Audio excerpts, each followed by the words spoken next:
যে ভালো খেয়াল আপনিই রাখবেন। ও আপনার সাথে খুব সুখে থাকবে। শুধু একটা অনুরোধ, মাঝে মাঝে আমি যদি পরীর সাথে ফোনে কথা বলতে চাই তো নিষেধ করবেন না। আর যেন কখনোই ও এমন কিছু না শোনে যাতে তার মনে মায়ের সম্পর্কে কোনো খারাপ ধারণা জন্মায়। ওর মা খুব খারাপ ছিল, এই ধারণা নিয়ে ও কখনোই মাথা উঁচু করে বাঁচতে পারবে না।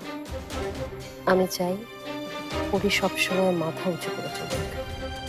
মা কিংবা বাবা কারো কোনো কাজের জন্যই যেন আমাদের পরীকে লজ্জিত না হতে হয়।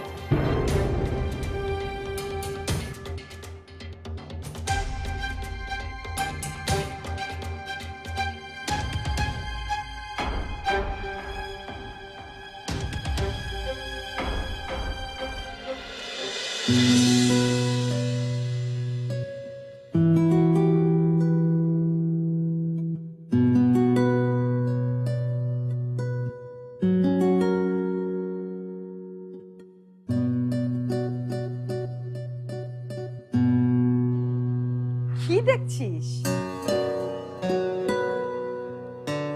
নে, খা।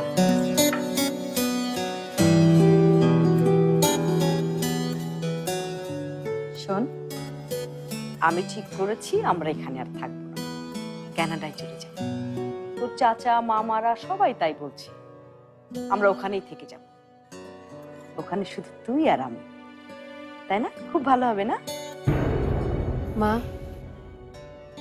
আমি চাই আমরা ওখানে গিয়ে নতুন করে জীবন শুরু করব, সব দুঃখ কষ্ট ভুলে যাব,